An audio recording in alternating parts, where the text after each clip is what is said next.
Alright, part 2 on the drill bit grinding jig and machine build. Now I made a small modification to the machine itself. I went this morning and I picked up a new grinding wheel. I went up to Lowe's and picked this one up. The local hardware didn't have one, and they had one left at Lowe's. This is a 6-inch wheel. Has a half-inch arbor, and I had to put a little bit of tape around it, Teflon tape, to make it line up. But it is night and day difference in that other one I had. Plus, it's a finer grit. So, money-wise, so far we're into it. $7 here, $17 here. So from the results I'm getting, I think that's a pretty good deal. 1 1/2-inch drill bit I looked at the store this morning was $16 for one bit. So this is going to be cool. Now I've already done a couple of bits to get the hang of it. Now the big 1/2-inch bit, everybody says 118 degrees is the way to go. Alright, I had to regrind this one a lot, all the way down to get it to 118. And I tried it, it does cut, but I'm not real happy with that. Now my bit set, let's see if I can get it out and show you. These are 135 degree split points. So instead of trying to regrind everything to 118, I'm going to 135, just like they was made. Now this jig actually goes to 136, not 135. You can check that down here, that's okay. Now here's one I've already done. This is a size that 3164. I hadn't tried it yet, but it feels very, very, very sharp. We'll try one here in a little bit. And see, the next size down is 15/32. Got just a little bit of a burr on the back side of this one, which I'll take care of that before I try to use it. Next one in line, 2964. Now this is one I've tried to regrind by hand, and I've got it all boogered up. So we're going to try to set it back to like it's supposed to be. Now once you figure this thing out, it's not bad. It's fairly simple. Run in there like this. This little piece here, you want it just slightly behind the cutting edge. Every video I've seen said about a 32nd of an inch, something like that. You set that. Tighten this down.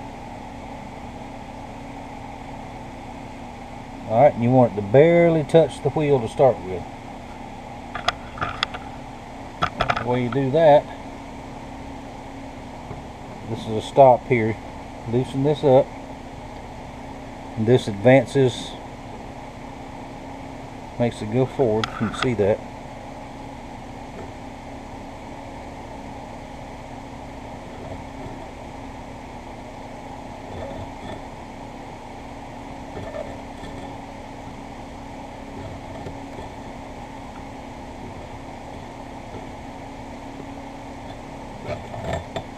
Alright, right about there. Now you turn this one here, and that locks this into place. And don't over tighten this one. That's a mistake I was making to start with. Now once you volume, it'll get loud. We can turn it on, and grabbing it from back here at the threads. Don't put any pressure on it either way, just very gently go back and forth.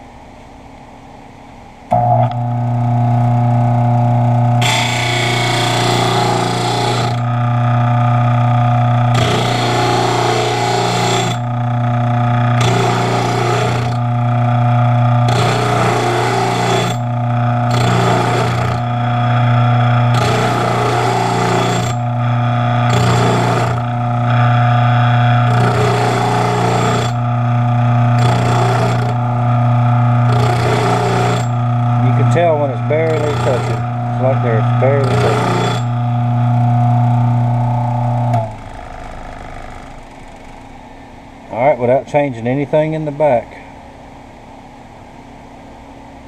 Loosen that up and rotate this around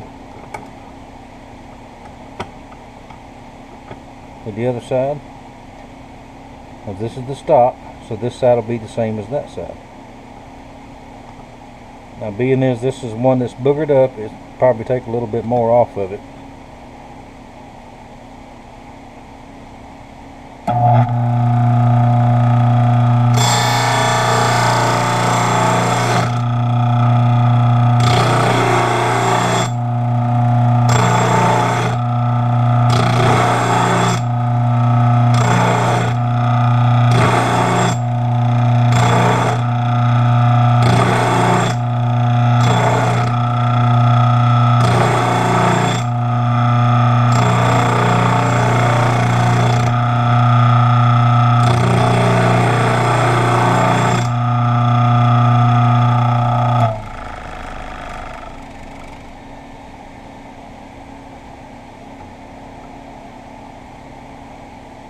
Alright, now take it out of there and look at it.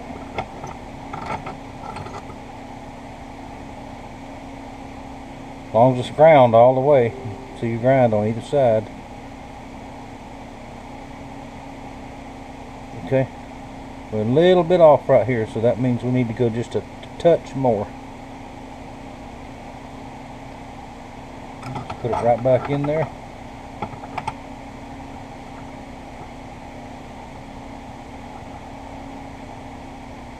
Okay, everything's the same. Tighten that up.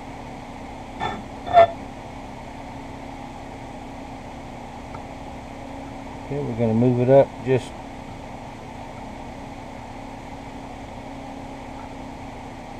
a little bit. Tighten that back down and we'll do the same process again.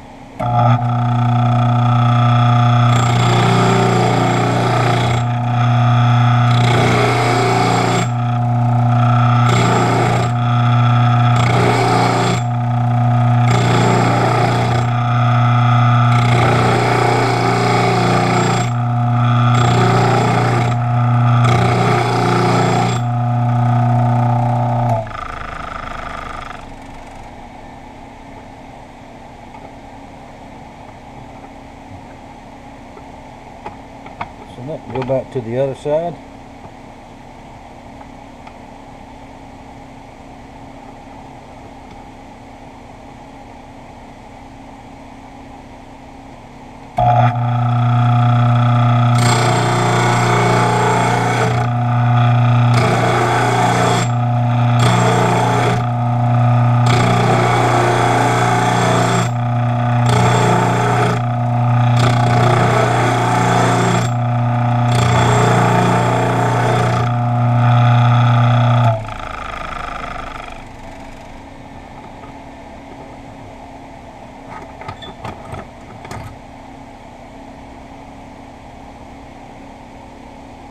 There we go. We've got a clean grind on either side.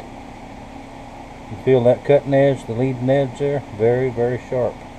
All the way up to the chisel point. Now let's put it in the drill press and see how good it cuts. I'll find a scrap piece of steel and we'll drill a pilot hole. I always use a pilot hole on bigger bits like this. And we'll see how that works. Alright, this is the bit we just sharpened. Whoop, banging the camera around here. Now this is 1095 high carbon steel. It is annealed, it's already softened. And I believe this is 3/32 thick, which is the main steel I use. And when I use reclaimed steel, it's annealed and softened, because it doesn't matter what kind of bit you have, unless it's a carbide bit, it won't cut through some of the reclaimed stuff. So I anneal everything before I start drilling. And I rarely drill a hole this big, but sometimes I have to. So let's see how it does.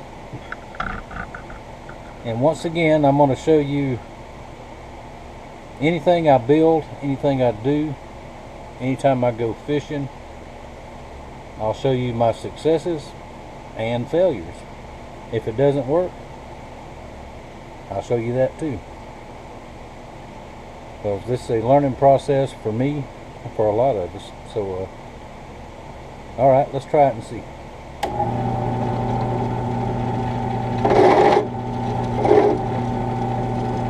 Let's see. I would always put some oil on it, no matter what I'm drilling.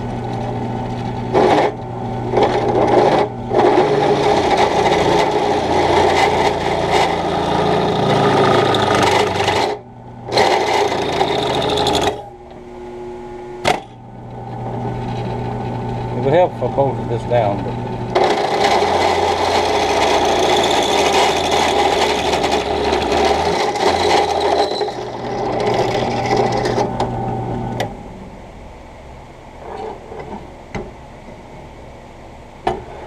I am happy with that. So the last few days of working on this project, getting this thing built, to me is very well worth it. Now, put this in there. I'm going to sharpen up all the rest of them that I have that need sharpening in this one set, and I'll be back with one more thing here in just a minute. Alright, let's wrap it up. Let me show you one more time.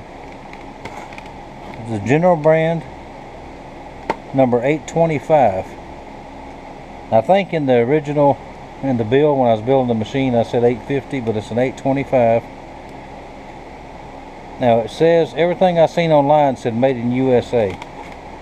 This one is, I'm not sure. It says New York, General Tools and Instruments, New York, New York. Underneath that it says Montreal, Canada. If it's built in Canada, I'm okay with that.